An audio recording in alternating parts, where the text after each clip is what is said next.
natin guys, magsinigang po tayo, pero pork chop po ito.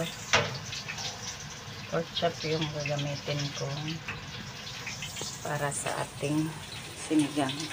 Ayan ko po lang na yung ating pork chop bago po sa sinigang. Lagyan po natin na lang tubig.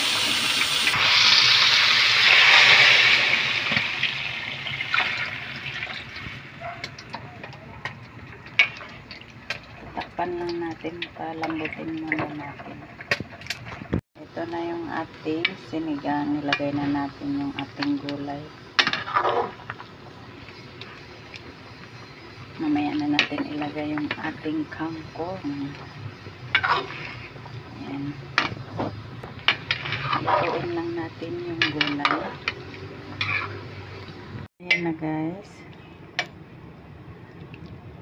Luto na ang ating sinigang.